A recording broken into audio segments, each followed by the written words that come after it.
मैं सड़क पर यूं इधर उधर नजरें डालता गुजर रहा था, जैसे कोई सयाह शहर की इमारतों को दिलचस्पी से देख रहा हो। हकीकत में मेरी नजरें हजूम पर लगी हुई थीं। ये इलाका ज्यादा आबादी वाला इलाका नहीं था। उदयपुर इतना बड़ा शहर भी नहीं था जैसे राजस्थान के दूसरे शहर मसलन जयपुर, जोधपुर, अजमेर शरीफ और बीकानेर वगैरह थे। वैसे भी ये इस ऊंचे टीलों और रेतले मैदान में फैले हुए शहर का मगरबी किनारा था। थाना करीब ही था, वहां पहुंचकर हजूम मुंतशिर हो गया। मैंने दूर से थाने की इमारत को बगौर देखा और अपने होटल वापस आ गया। अब मेरा रात अब मेरा लाहे अमल बिल्कुल तब्दील हो चुका था। कहाँ मैं रात को बॉर्डर क्रॉस करने की तफसीलात तैयार कर रहा था और कहाँ अब इस फिक्र में गलता था कि इस पाकिस्तानी जासूस को वहां से कैसे निकाला जाए। इस जमन में सबसे अहम बात यह थी कि पाकिस्तानी जासूस से कैसे मुलाकात की जाए। पुलिस वालों से मैं अपना तारुफ बतौर एक्साइज इंस्पेक्टर करा चुका था। अगरचे इस तरह खुले बंदों थाने जाने में कुछ खतरात थे, लेकिन ये एक गैर मारूफ सा इलाका था और थाना भी छोटा सा था। यहाँ मैं ये खतरा मोल ले सकता था। ऊपर से शाम हो रही थी। सहराई इलाका होने की वजह से सूरज की नारंगी रोशनी अभी स्याही में तब्दील नहीं हुई थी। समुंदर और सहराओं में गरूब होते सूरज की रोशनी बड़ी देर तक रहती है। मुझे शाम का अंधेरा फैलने का इंतजार था। मैं दिन की रोशनी में थाने नहीं जाना चाहता था। एक बात पर मुझे बड़ी हैरानी थी कि वो नौजवान बॉर्डर पर पकड़ा गया था, लेकिन उसके साथ इंडियन बॉर्डर फोर्स का कोई सिपाही नहीं आया था। ये भी हो सकता था कि बॉर्डर से आगे किसी राजस्थानी गांव में सीआईडी वाले ने पकड़ा हो, क्योंकि बॉर्डर के देहात में सीआईडी वाले अक्सर फिरते रहते हैं और जो नई सूरत दिखाई दे उसके पीछे लग जाते हैं। जब शाम का अंधेरा गहरा हो गया और बाजारों और मकानों में बत्तियां रोशन हो गई तो मैंने बाजार से मिठाई का डब्बा खरीदा और सीधा थाने पहुंच गया। नीची छत वाले थाने की पुरानी मेज के पीछे थानेदार बैठा अंतराज कर रहा था। एक सिपाही सामने वाला हवालात के बाहर राइफल लिए पहरा दे रहा था। दो सिपाही थानेदार के सामने बैठे थे। ये वही सिपाही थे जो पाकिस्तानी जासूस के साथ थे। मैंने जाते ही हाथ जोड़कर थानेदार को नमस्कार किया और मिठाई का डब्बा उसकी तरफ बढ़ाते हुए कहा, महाशय जी, मैं पाकिस्तानी जासूस को पकड़ने पर आपको धन्यवाद देता हूँ और इसी खुशी में ये मिठाई लाया हूँ। महाराज, आपने तो कमाल कर दिखाया।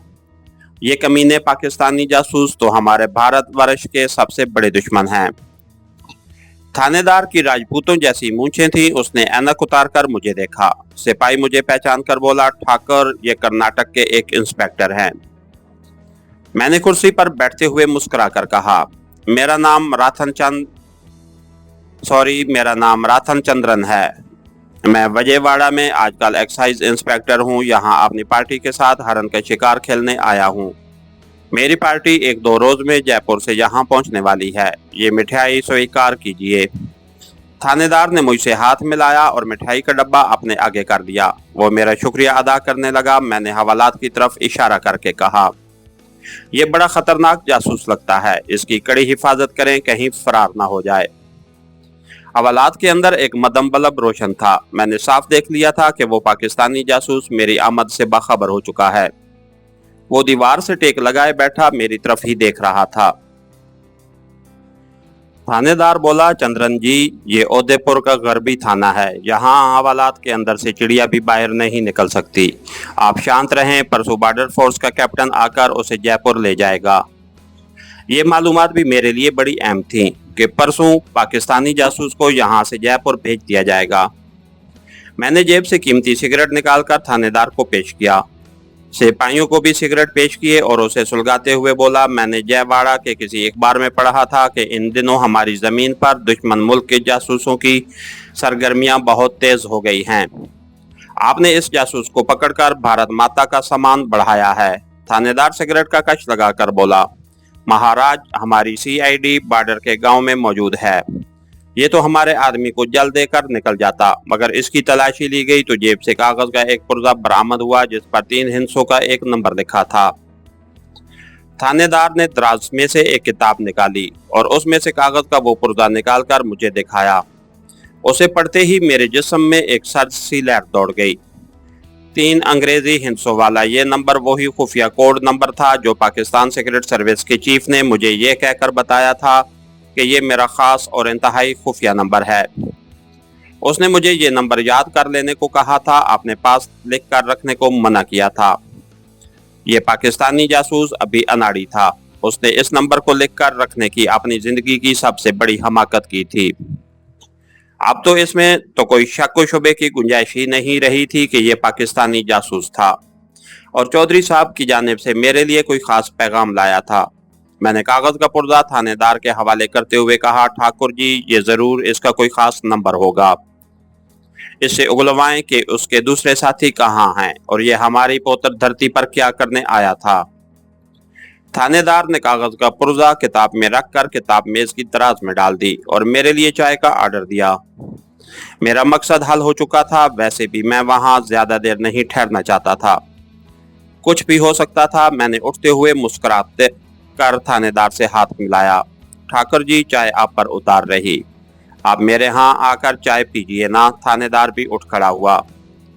आप उदयपुर में कितने दिन हैं महाराज? परसों मेरी पार्टी आ जाएगी, फिर आगे शिकार को निकल चलेंगे। आप विष्णु तो नहीं हैं? जी नहीं, मैं विष्णु नहीं हूँ, राजपूत आर्या समाजी हूँ। तो फिर ठीक है, आपको शिकार का मांस खिलाएंगे। एक बात के बारे में मैं भारत में हमेशा मोहतात रहा था कि मैंने गोश्त को हमेशा मांस कहा था, क्योंकि भारत का कोई हिंदू गोश्त को गोश्त नहीं कहता, वो उसे मांस कहता है। और अब तो इतनी देर भारत के कटर हिंदवाना सूबे में रहते हुए मुझे भी गोश्त को मांस कहने की आदत पड़ गई थी। मैंने थानेदार का नाम पूछा। जी, मेरा नाम ठाकुर सचदेव शर्मा है। बड़ा शुभ नाम है ठाकुर जी, नमस्कार। थानेदार के कमरे से निकलते हुए मैंने मैनीखेज अंदाज में पाकिस्तानी जासूस पर निगाह डाली। वो खुद भी मेरी तरफ देख रहा था। मैंने आंखों ही आंखों में उसे तसल्ली दी कि फिक्र मत करो, मैं तुम्हें यहाँ से निकाल लूंगा। अगरचे अभी तक खुद मुझे भी मालूम नहीं था कि मैं उसे यहाँ से कैसे निकाल सकूंगा, लेकिन मेरे अंदर छुपा हुआ कमांडो पूरी दलेरी और अपनी तमाम खसूसियात के साथ बेदार हो चुका था और मुझे यकीन था कि मैं अपने साथी को हवालात से निकाल ले जाऊंगा, लेकिन कहाँ ले जाऊंगा, ये अलग परेशान कर देने वाला सवाल था। उस वक्त मैं अपने आप को पाकिस्तानी जासूस नहीं बल्कि एक जानबाज और अपने वतन और अहले वतन की खातिर जान पर खेल जाने वाला कमांडो समझ रहा था। मेरे अंदर इस एहसास के साथ ही जबरदस्त एतमाद और तेवर पैदा हो गया था। ये वो आला तरीन जज्बा था जो मायूसी और शगुफ्तगी के नाम से कतअन नाआशना था। होटल में पहुंचकर मैंने रात का खाना खाया और अपने कमरे में आ गया। मेरे पास सिर्फ कल का दिन और कल की रात थी। परसों राजस्थान बॉर्डर फोर्स के कैप्टन ने थाने आकर मेरे पाकिस्तानी साथी को अपने साथ जयपुर ले जाना था। अगर वो एक बार जयपुर पहुंच गया तो फिर शायद मैं भी उसे भारतीय कैद से और उस कैद में रहकर इबरतनाक मौत से न बचा सकूंगा। मेरे सामने दो रास्ते थे, या तो मैं मुकद्दस नक्श से काम लेते हुए थानेदार को हुक्म दूं कि वो पाकिस्तानी जासूस को मेरे हवाले कर दे ताकि मैं खुद उसे जयपुर ले जाऊं, या मुकद्दस नक्श से मदद लिए बगैर किसी दूसरी स्कीम पर अमल करूं। दरअसल ऐसे नाजुक वक्त पर थानेदार पर किसी वजह से नक्श का असर ना हुआ और उल्टा मैं भी धर लिया जाऊं। आखिर मैंने यही फैसला किया कि मैं पाकिस्तानी जासूस को थाने से निकालने के लिए किसी दूसरी स्कीम पर अमल करूंगा। हाँ, अगर इस स्कीम पर अमल दरामद के दौरान जरूरत पड़ गई तो मुकद्दस नक्श से काम ले लूंगा। अब मैंने दूसरी स्कीम पर गौर करना शुरू कर दिया। इस स्कीम पे के भी दो पहलू थे, या तो मैं थाने में जाते ही तीनों सिपाहियों और थानेदार को हलाक कर दूं, या किसी सूरत उन्हें बेहोश कर अपने पाकिस्तानी साथी को आजाद करा लूं। थाने में जाकर 3-4 सिपाहियों और थानेदार को हलाक करना बज़ाहिर नामुमकिन नजर आता था, जबकि वो सब मुसल्लह थे और मेरे पास सिवाय खंजर के और कोई हथियार नहीं था। बेहोश करने वाला ख्याल मुझे बेहतर लगा, बशर्ते के बेहोश करने वाली दवाई मिल जाए। मेरे पास वक्त भी कम था और शहर से भी नावाकिफ था, किससे बेहोशी की दवा हासिल करूंगा। मैं बेचैनी से कमरे में टहलने लगा। 2-3 सिगरेटें फूंक डाली, कुछ समझ में नहीं आ रहा था। अचानक ख्याल आया कि बेहोशी की दवा की जगह कोई मैलक जहर भी इस्तेमाल किया जा सकता है। मैं पलंग पर बैठ गया और नई सिगरेट सुलगाकर जहर के बारे में सोचने लगा। उस वक्त मुझे अपना जहरीला सुगार बहुत याद आया। वो मेरे पास होता तो ये सारा मिशन मात्र 5 मिनट की बात थी। लेकिन मेरे पास ना तो जहरीला सुगार था और ना ही V2 की गोलियां थीं कि मैं उस थाने के अमले का जहन ही तब्दील कर सकता। मुझे DDT और केमिकल खाद की शक्ल में जहर मिल सकता था, मगर ये सब कड़वे जहर थे और पहले घूंट या पै लेने वाले पर ही उल्टा मुझे पकड़वा सकते थे। कोई ऐसा जहर होना, एक किरण मेरे जहन में चमक उठी। थाने के तीनों सिपाही और खुद थानेदार भी सिगरेट पीता था। अगर मुझे कोई ऐसा जहर मिल जाए जिसको सुरंज के जरिए सिगरेट के तंबाकू में भर दूं तो पहला कश ही सिपाही और थानेदार को हमेशा की नींद सुला देगा।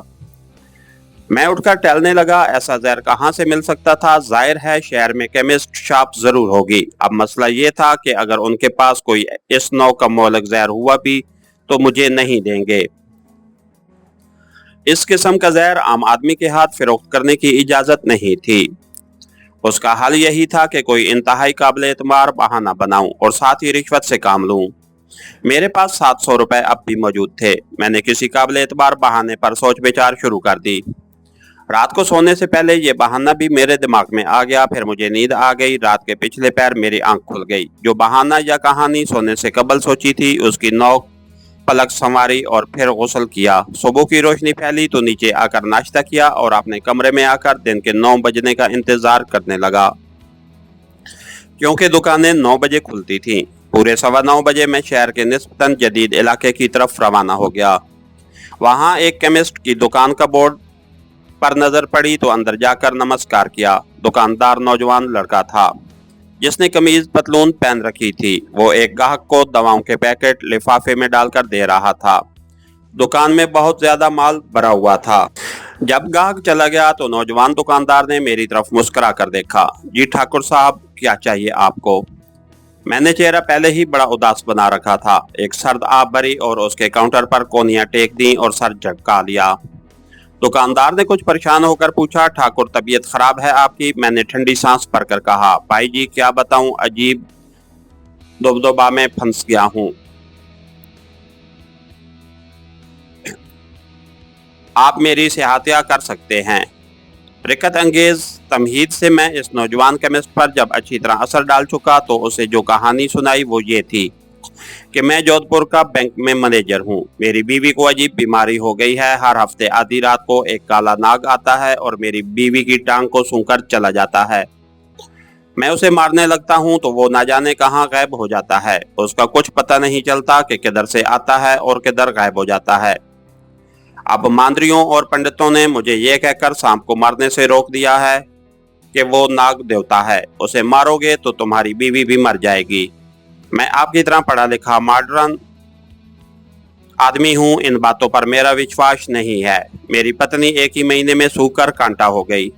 मैं जानता हूँ कि ये खास किस्म का सांप होता है जो अगर इत्तेफाक से किसी औरत का जिस्म सूंघ ले तो उसे दोबारा सूंघने जरूर आता है और उसकी सांसों के असर से वो औरत कमजोर होते होते